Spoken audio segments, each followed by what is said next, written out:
Amen. Amen. Salamat sa Panginoon. Tayo po ay magpapatuloy na. Tayo po ay magbabasa ng isang salita, verse sa Bible, mga kapatid. No? 2 Corinthians chapter 12, verse 7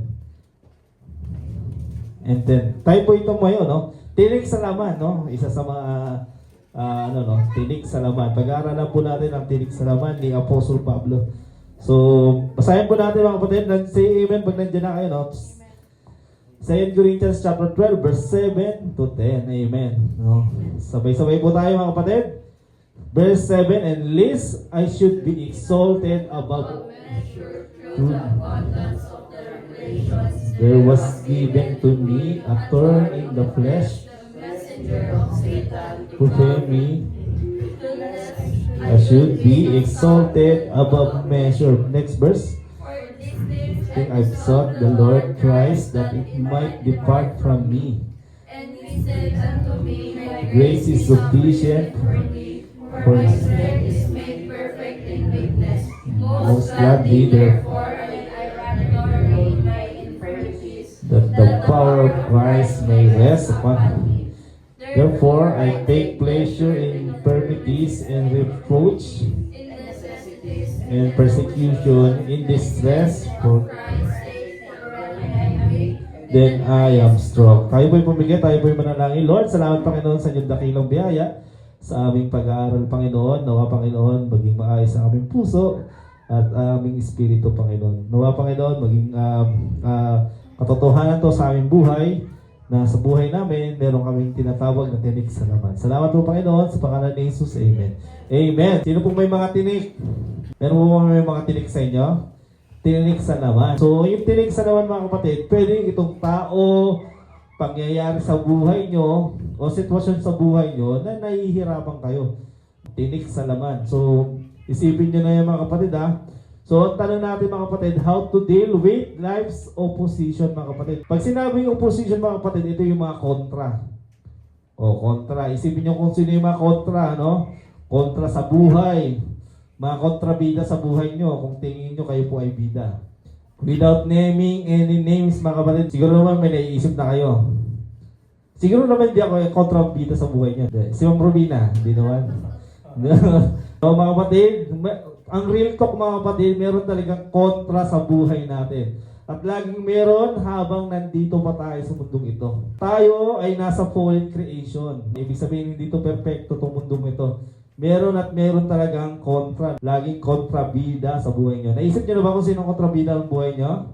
Amen. Anong gagawin natin sa mga taong kontra sa buhay natin, mga kapatid? Ang kontra ay totoo sa buhay natin lahat. Lalo na sa mga Kristiyano, mga kapatid. Hindi natin sila matatanggal sa buhay natin. Ang kailangan lang nating malaman kung ano ang dapat gawin sa kanila, ideally, mga kapatid. So, hindi po yan mawawala sa buhay. Talagang may kontra. At ang kontra ko minsan, tinatawag nating kontrabida sa buhay. Feeling mo, ikaw yung bida ng buhay mo. Kontrabida sila, no? Dahil ang palagay mo sa buhay mo, lagi ikaw ang bida. Sino ba mga paborito nating bida?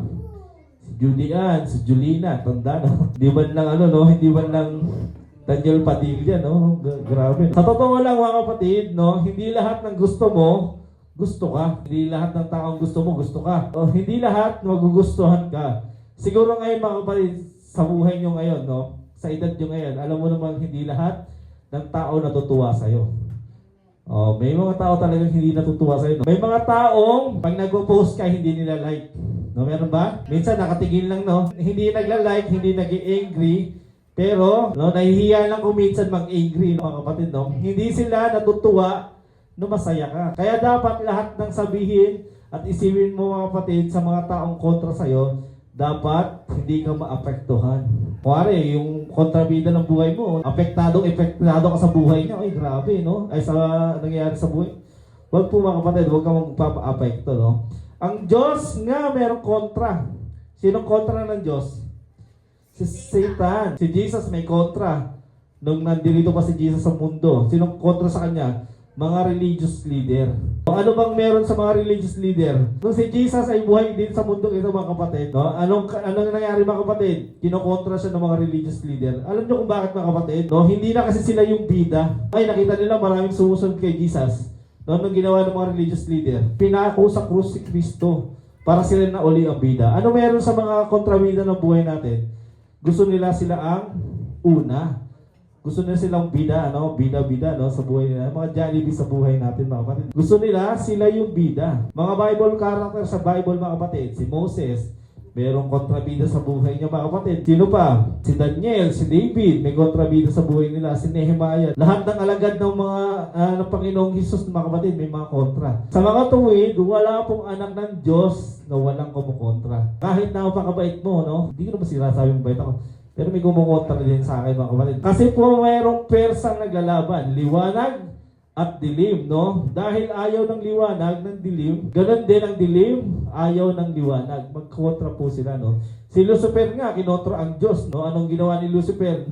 Gusto niya sa pinakamata sa Diyos, kaya nagkaroon ng Satanas. Ito ang administrasyon ngayon. May kontra po ba ngayon? Sino na yung halalan?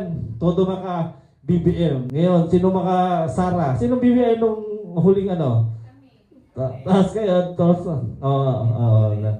BBM, no? Sino kakamping? Kakamping, no?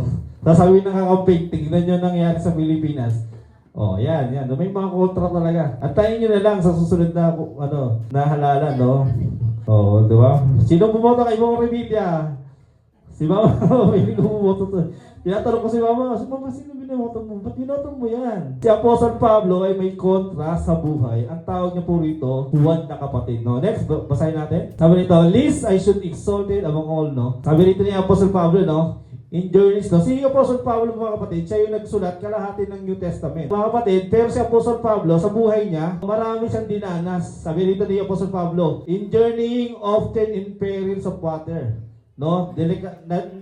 Nagkaroon ng, pag sinabing perils, mga kapatid, na delikado yung buhay niya sa tubig and perils of robber, no? Nananakawan sila ng kung ano yung mga gamit nila, no? In danger of mine own countrymen. Nasa sarili niyang bayan si Apostle Pablo, mga kapatid, danger pa rin siya, no? In danger pa rin siya. In perils of hidden, in perils in city, in perils in wilderness. Kahit sa ano po si Apostle Pablo, delikado siya. In perils in sea. Ano meron po sa sea? Merong shark, mga kapatid. In perils among false brethren, no? So, ibig sabihin, mga kapatid, kahit si Apostle Pablo, nasa loob doon ng simbahan, nadidelikado pa rin po siya, no? Dahil may kontra nga sa buhay niya. Sabi rito, and that because of false brethren, unawares brought in, no? Sabi sa Galatians chapter 2, 4 and 5, mga kapatid. May mga unbeliever, mga kapatid, na pumapasok sa simbahan at sinisira ang simbahan. Mga kapatid, no? Sabi rin, unaware brought in, who came privately to spy out our liberty, which we have in Christ Jesus, that they might bring us into bondage, no? Ibig sabihin, mga kapatid, ito, may mga pumapasok na na sa simbahan na huwad na kapatid.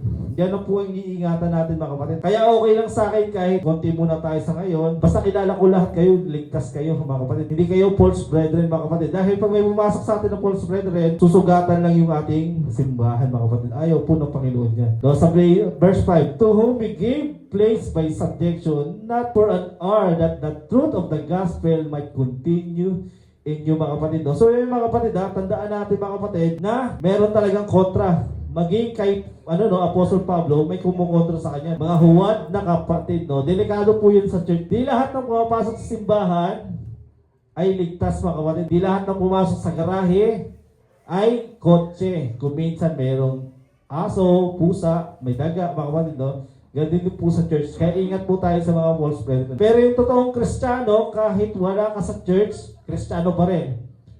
Tama po ba? Pag nasa labas, Kristiyano pa rin. Pag nasa loob ng bahay, Kristiyano pa rin. Pag nasa loob ng school, Kristiyano pa rin. Yan yung totoong Kristiyano, mga kapatid. Pag nag-Facebook, Kristiyano pa rin ba? Anong mga pinapatugtog sa Facebook? Ano ba yung Meron akong laging bata, no? May bata, no? Laging sinasabi. Ito na naman yung pinatutugtog nila. Ano man ang iyong ginagawa, hindi nawawala ang pagkakristyano mo. Kahit sa pagpili ng asawa. Amen. Si brother, nagpili siya ng asawa.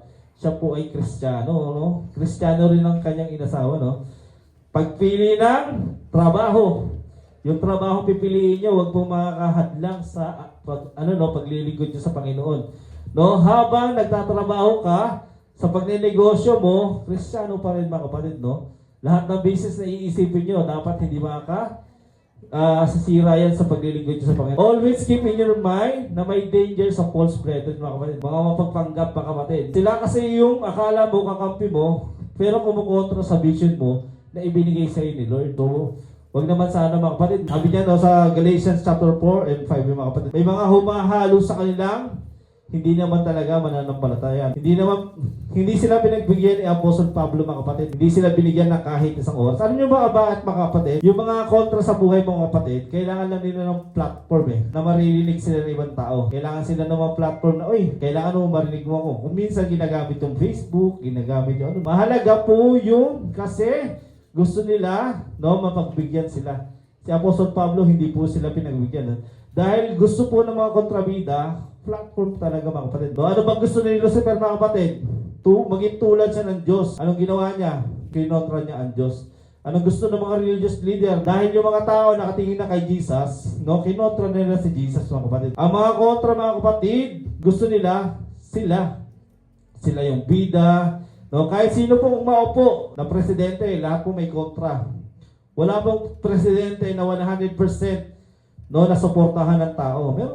Meron talaga siguro nung panahon ni Duterte, siguro mas malaking parte is sumuporta sa kanya. Pero meron din namang kumontra sa kanya. Yung extrajudicial killing, di ba? Ayaw rin ng mga tao yan, Kahit sinong maupo mga kapatid, may kukontra, Alam nyo kung bakit sila kontra mga kapatid? Kasi hindi nila alam kapag sila naman yung umupo, may kukontra din sa kanila. Kahit sino pong umupo dyan, may kontra mga kapatid. Si Apostle Pablo, marami po siyang kontra sa buhay. Meron po siyang binanggit na pangalan. Tayo sa Facebook, mga kapatid, hindi natin mabanggit yung pinagkukontra natin. Mag-post kayo, mag-share kayo sa page niyo. Sabi niyo, kung sino yung pinariringgan niyo, Pero si Apostle Pablo, biblical, mga kapatid, nagbanggit siya ng pangalan, Ano sabi mga kapatid? Si Alexander.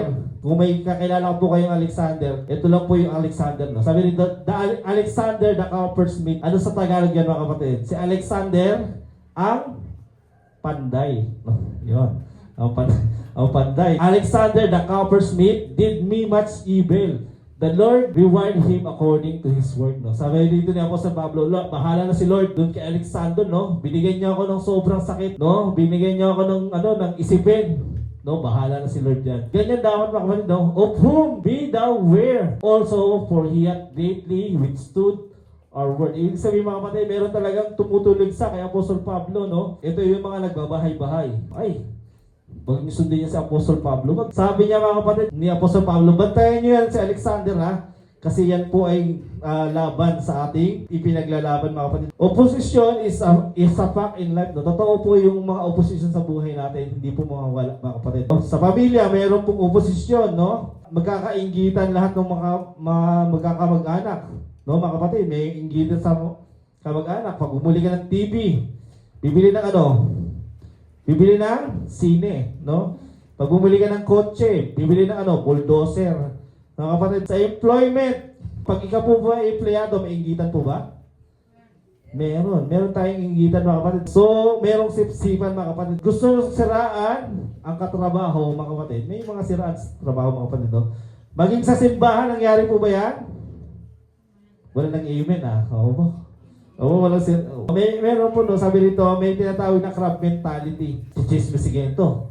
Chichismisigan yan. Kukontra sila kasi, hindi galing sa kanila idea, mga kapatid, Ang gusto nila kasi, galing sa kanila, Gusto nila, mga kapatid, sila yung bida, mga kapatid, How to deal with life's opposition, mga kapatid, Paano ba tayo i-deal yun? So, sabi rito, mga kapatid, whoever or whatever is stopping you from your God-given plan for your life. So ano ba yung opposition mga kapatid? Ano man yung nagpumipigil sa'yo o sitwasyon na pumipigil sa'yo, sundin yung kalooban ng Diyos sa'yo. Pwede po yan tao, mga demonyo, meron pong tao na parang demonyo mga kapatid, pero meron din po talagang demonyo talaga, mga kapatid. Sila rin po yung pwedeng kumontra sa inyo sa plano ng Panginoon, Example mga kapatid na kumukontra sa kalusugan. Ano po yan mga kapatid? Yan po ay kontra ng buhay natin. No? Kung meron tayong sakit, no, yan yung oposisyon natin mga kapatid, no? Karamdaman, kumukontra sa pag-unlad mo, kahirapan. No, kontra yan sa buhay natin mga kapatid, no? Ano man o sino man na humahad lang sa buhay mo, pwede mong ituring na kontra. Mga kapatid, no? Si Apostle Paul, tinawag itong tinik sa laman. No? Tinawag po yung tinik sa laman mga kapatid, no? Marami pong diskusyon sa kung ano ba yung tinatawag na turn of the flesh ni Apostle, turn in the flesh ni Apostle Pablo mga kapatid. Sabi nila, sakit daw yan. Literal na may tinik sa ano. Mga kapatid, no? Sabi nila, hirap daw siya maglakad o hirap magsalita, mga kapatid, no? Pero hindi po dinisclose ng Bible kung ano po yung pinagpipray ni Apostle Pablo na matanggal to 3 beses. Sabi niya, pinagpipray ko sa Panginoon na matanggal tong tinik sa laman ko. No? Sabi ng ibang pastor, sakit yan ni Apostle Pablo na pinagpipray niya matanggal. Hindi po, no? Para sa akin lang, sa sarili kong paniniwala mga kapatid. Ito po yung mga nangyari sa buhay niya na nahihirapan siya maglingkod sa Panginoon mga kapatid. Basahin natin sa 2 Corinthians chapter 12 verse 7. And least I should be exalted above measure through the abundance of the revelation. There was given to me a thorn in the flesh. No, mayroon siyang tinik sa laman, no? The messenger of Satan to buffet me. Buffet me. Ibig sabihin mga kapatid, no? Pinadala ni Satan para ano? Pahirapan siya. Is I should be exalted above all measure, no? For these things, I besought the Lord 3 times. Sabi niya, pinag-pray ko sa Panginoon, natanggalin itong nararamdaman ko 3 beses. That it might depart from me. Lord, tanggalin niyo na sa akin to. Ano kaya pinag-pray ni Apostle Pablo na matanggal sa kanya mga kapatid? Ano ba? Verse 9, and he said unto me, my grace is sufficient for thee, for my strength is made perfect in weakness. Most gladly, therefore, will I rather glorify in my infirmities. No? So yung infirmities mga kapatid na tinatawag ni Apostle Pablo dyan, mga pinagdaanan niya sa buhay na to mga kapatid. Infirmities mga kapatid. Yung Greek word po niya mga kapatid, astheny, no? So mga kapatid, meron talagang pinagdaraanan, no? Wala pong binanggit na sakit, no? Yung weaknesses at infirmity, no? Same Greek word lang po yung mga kapatid. Kung kailan ako mahina, kung kailan ako pinag-uusig ng kalaban mga kapatid, lumalakas si Kristo. Pag nape-persecute ka sa loob ng simbahan, nape-persecute ka sa bahay niyo mga kapatid, lumalakas ang Panginoon mga kapatid. Bago po magkaroon ng chapter 12, ano pong bago yung chapter 12? 11. Saan na nakasagot, no? So, ano pong sunod sa ano? Ano pong bago mag chapter 12? 11, no? Hindi na po binanggit na Apostle Pablo kung ano po yung mga infirmities niya o tinig sa laman. Kasi binanggit na po niya yan sa chapter 11. Basahin po natin.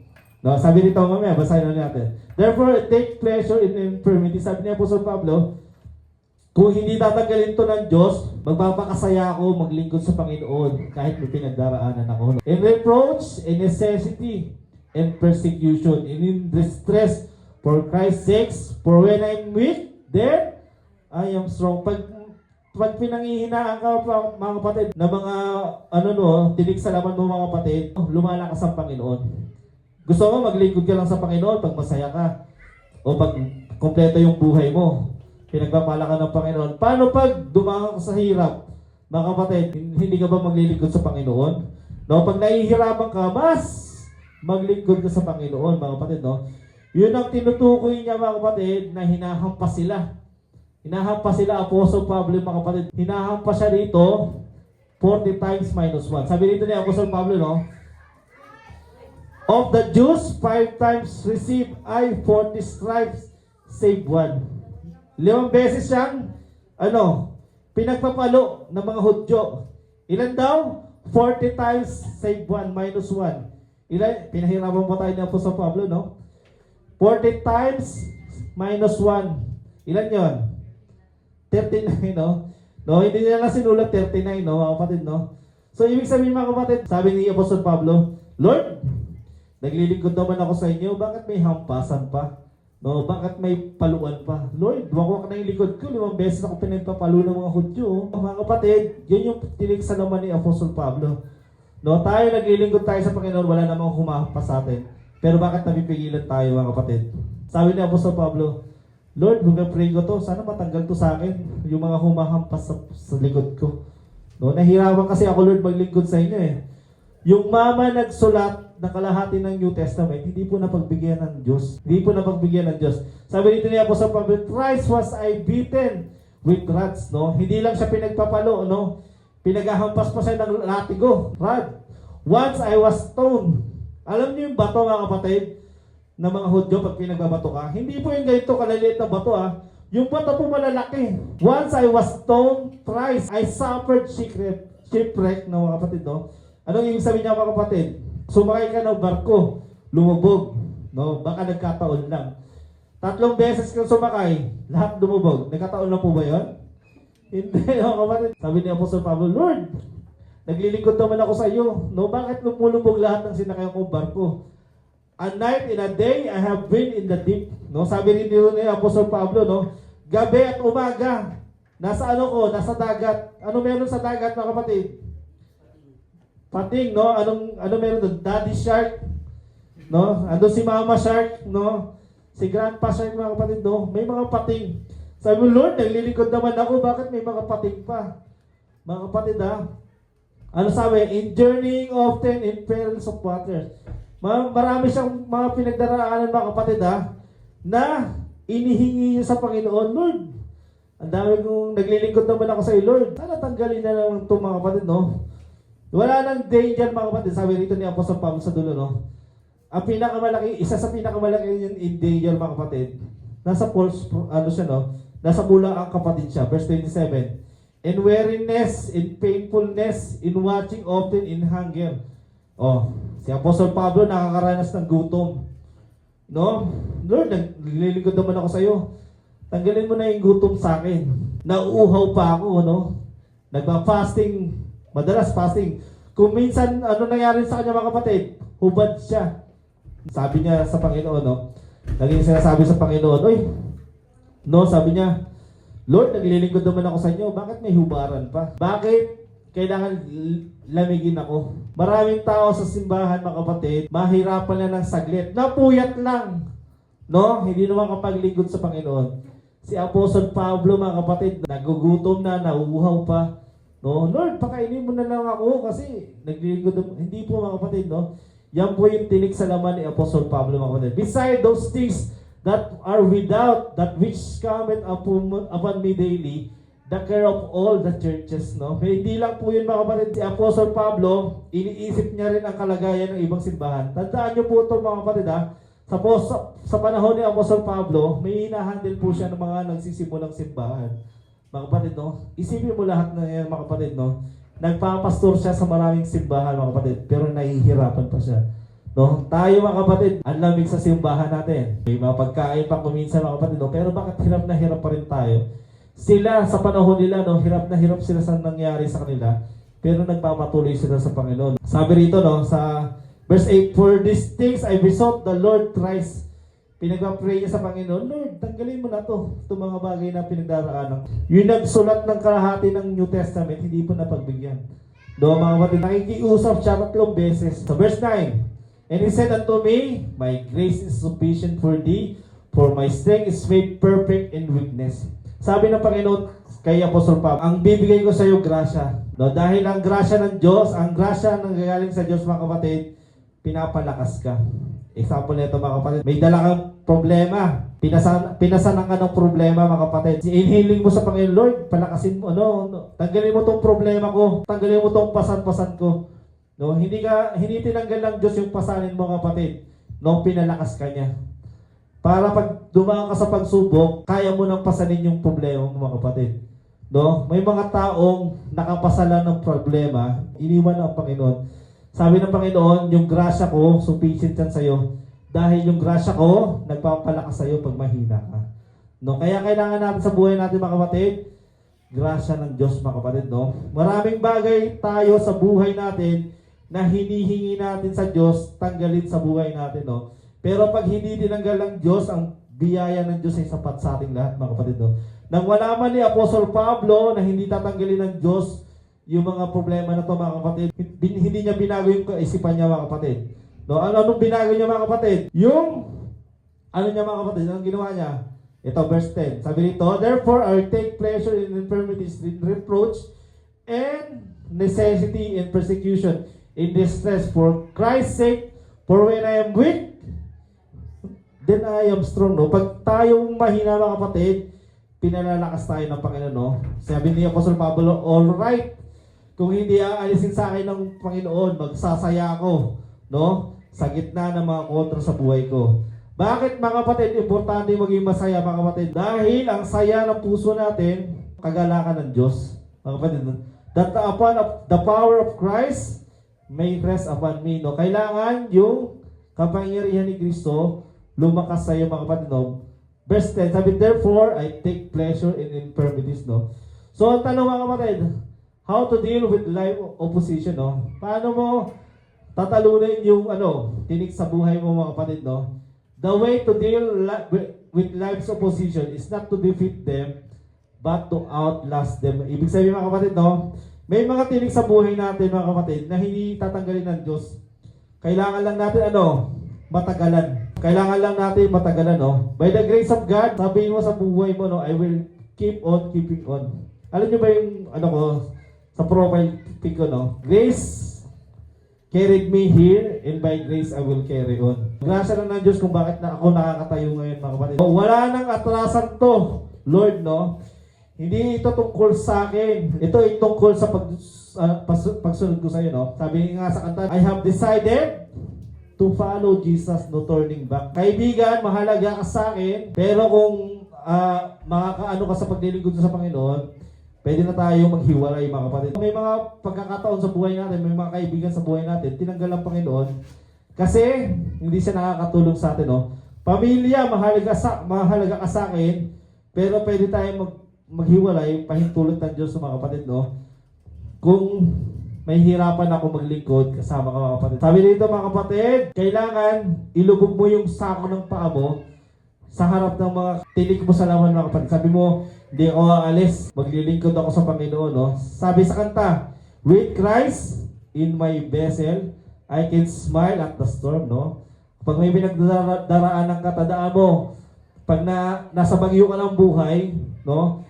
Pagkasama mo si Kristo, nakakangiti ka dapat mga kapatid. No? Isang araw lahat ng tayo ay pupunta sa kabilang buhay at makikita rin natin ang Diyos ng bukhaan at masasabi natin, Panginoon, salamat sa saktulang biyaya. Lord, grace mo lang kaya ako nandito. Nakarating ka dun sa kabila, hindi dahil madasalin ka. Nakarating ka dun sa kabila, hindi dahil nagsisimba ka, no? Nagbibigay ka. Nakarating ka dun sa kabila, bakit mga kapatid? Grasya lang ng Diyos. Sobrang dami ng problema, no? Ako, dumating na may bagong problema sa buhay ko. Hindi ko naman siya problema siya ng ibang tao. Pero problema ko pa rin, no, mga kapatid. Mag-decision ka kung maglilingkod ka sa Diyos, kahit na marami kang oposisyon, mga kapatid, no, na dapat matigas ang ulo mo. Hindi ako aalis sa Panginoon.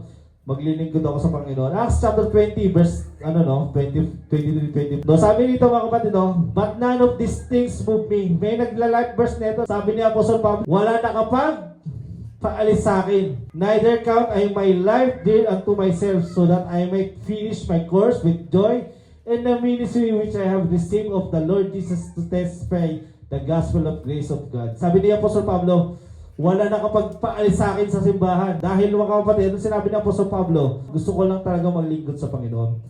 Kung dumaraan kayo sa problema mga kapatid, sa maglilingkod yung mga kapatid, huwag niyong hayaang umalis kayo sa simbahan kasi mga kapatid, may mga pinagdaraanan kayo, no? None of these things move me. No? Alam niyo ba kung bakit mga kapatid? No, maganda yung verse na yan. No, maririnig niyo sa mga preaching na yan.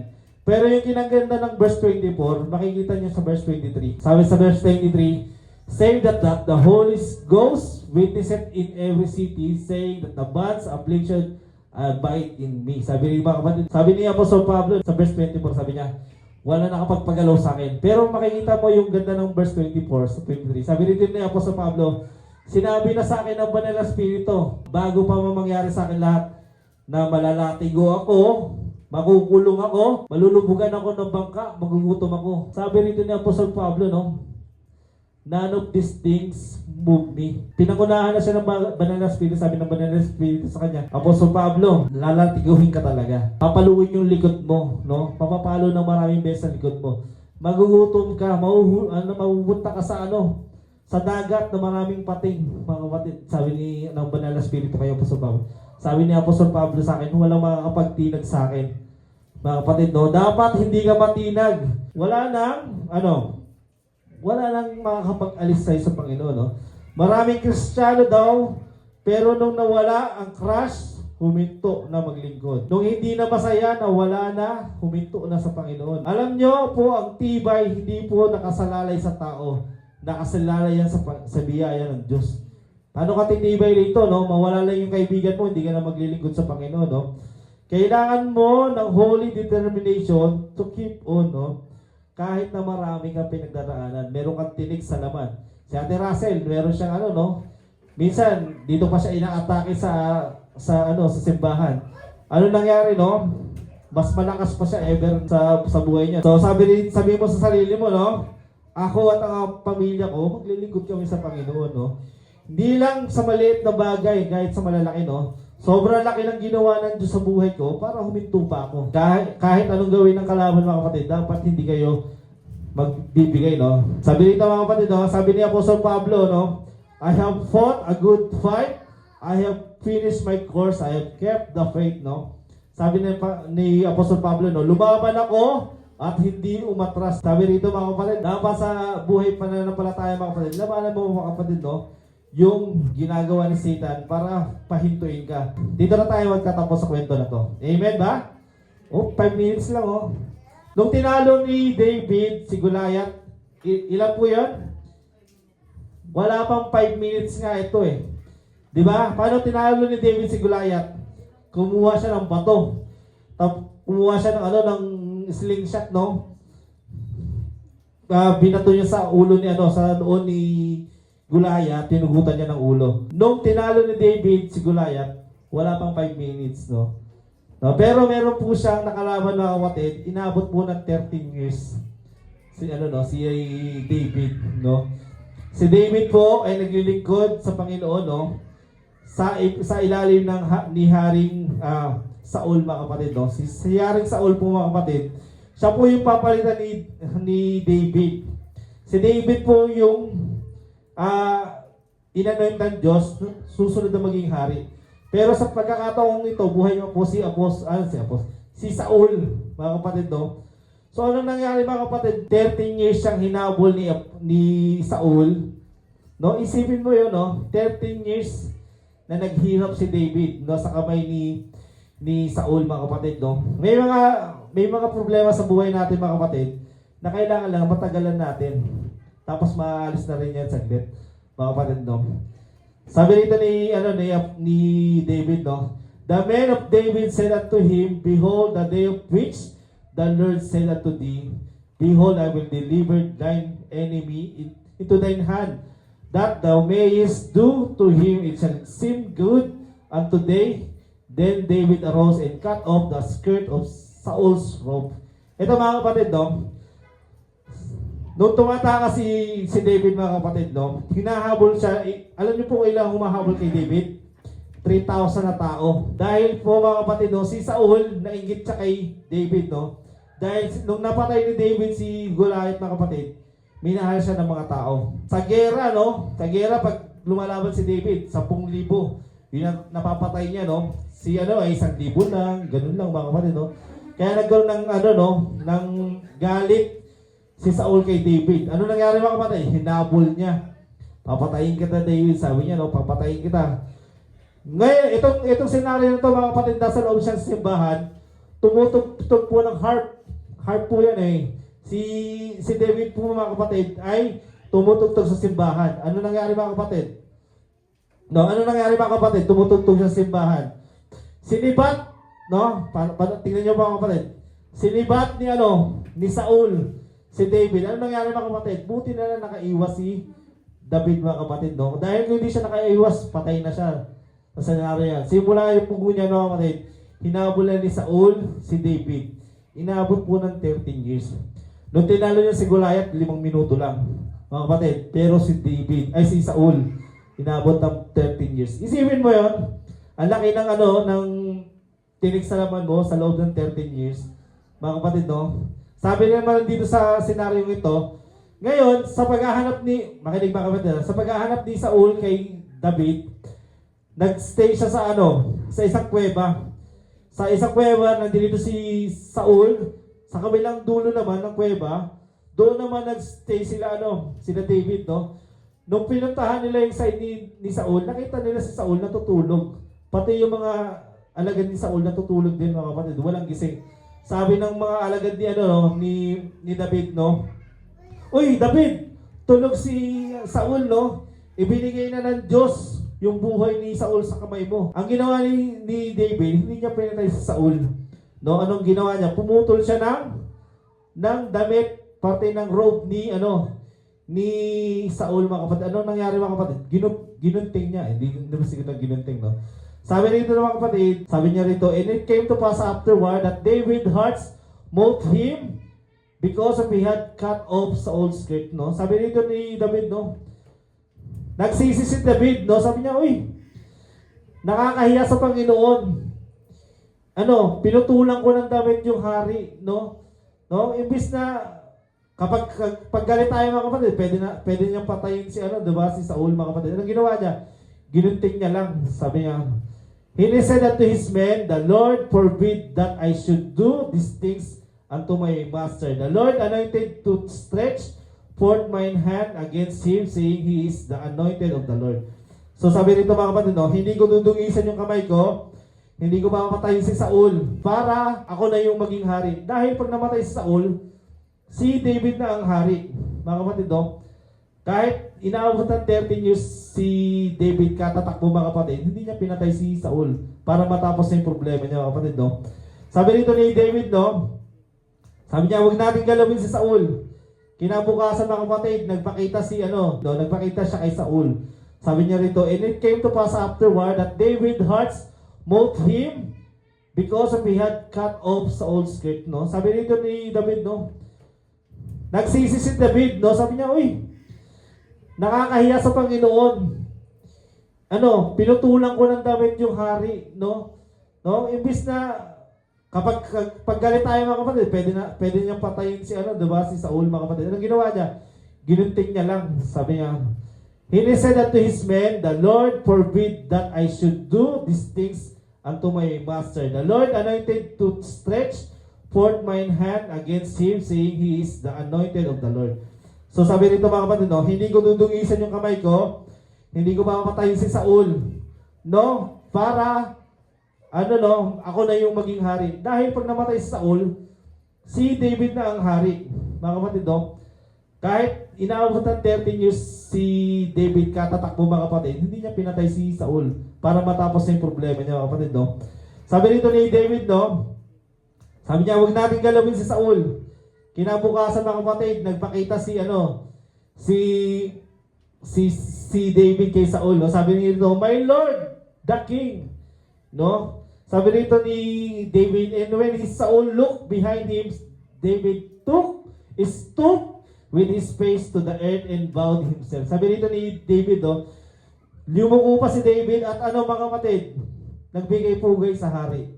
No, ano nangyari, mga kapatid? May respeto pa rin siya sa hari. And David said unto Saul, wherefore hearest thou men's word, saying, behold, David seeketh thy truth, no? Sabi ni David dito, oy, di mo ba naririnig yung mga sinasabi ng mga sumusunod sa iyo, no? Mali yung mga nire-report nila sa iyo, no? Behold, this day thine eyes have seen how that the Lord hath delivered thee to the day into mine hands, no? Sabi rito ni David, no, binigay ka na sa akin ng Panginoon, pero bakit, Haring Saul, hindi kita pinatay? No, sabi rito, but mine eyes spied thee, and I said, I will not put forth mine hands against my Lord, for he is the Lord's anointed. So, sabi dito ni David, no, hindi ko tutumihan yung kamay ko dahil naging hari ka. Hindi ko pwedeng patayin ng hari, no? Hindi ko pwedeng dumihan. Ganyan dapat tayo, mga kapatid, no, sa buhay natin. Huwag natin dumihan yung sarili natin, no? pag may umaaway sa'yo, huwag mong ibaba yung sarili mo sa level nila mga kapatid, no? Dahil mawawala ng saysay lahat ng bagay mga kapatid, no? Sabi rito, moreover, my father, you see that the skirt of thy robe in my hands, no? Sabi rito ni David, oh, Haring Saul, nakita mo ba itong hawak ko? Ginupit to yung dulo ng laylayan ng damit mo. No? Pagpapakita na wala akong intensyong masama sa'yo. Mga kapatid, no? For in that I cut off that skirt of thy robe and killed thee. Pwede namang hindi ko nagupitin yung damit to, pwede na kitang diretsong patayin, no? Pero hindi ko ginawa. Sabi rito, know that and see that there is neither evil nor transgression in mine hands, no? Walang madumi sa puso ko, no? Hindi kita inisipan ng masama, no? And I have not sinned against thee, yet thou huntest my soul to take it, no? Sabi rin ni David, hinabol mo ako ng pagkatagal-tagal, no? No, pero hindi ako nagkasala sa sa kaluluwa ko, no? Sa sarili ko hindi ako nagkasala. No? Sabi rito ni David, ito pinakahuli. The Lord judge between me and thee, and the Lord avenge me of thee, but mine hand shall not be upon thee. No? Sabi rito, ang Diyos nang uhusga sa atin. No? Kung sino ba talaga ang tama. Alam niyo mga kapatid, no? Dito tayo magtatapos, no? No? Pagkatapos ng ng senaryo ng mga kapatid, natapos na po yung 13 years na pagtatakbo ni David. Anong nangyari mga kapatid? Pinatay po ni Saul yung sarili niya. No? Pag mayroon pong mga kapatid, pag mayroong oposisyon mga kapatid, no? Yung tao na yun ang sisira sa sarili niya mga kapatid, no? Tandaan niyo mga kapatid, yung tao na yun ang sisira sa kanya. No? Huwag niyo na pong dungisan yung kamay niyo pag nahihirapan po kayo, no? Pinahihirapan nila kayo. No, hayaan niyo na po ang Diyos ang humusga sa inyo, dalawa, at siya po yung kumilos sa nangyari mga kapatid, no? Sabi dito, and said the proverbs of the ancient wickedness proceeded from the wicked, but mine hand shall not be upon thee. No, sinabi po sa sa 1 Samuel, no, mga kapatid, no? So, sabi dito, therefore be judge in between me and thee, no? So, si Lord na ang huhusga sa kanilang dalawa. No, so ayun po yung pinag-usapan natin mga kapatid, no? Sa Psalms chapter 125 verse 14. For the Lord will judge His people and He will repent Himself concerning His servant, mga kapatid. No? So mga kapatid, ganyan mga kapatid, ha? Pag may pinagdaraanan tayo sa buhay natin, no? Huwag na nating huwag na nating palalain. Huwag na natin ilagay sa kamay natin yung hustisya. No, hayaan mo na si Lord ang kumilos.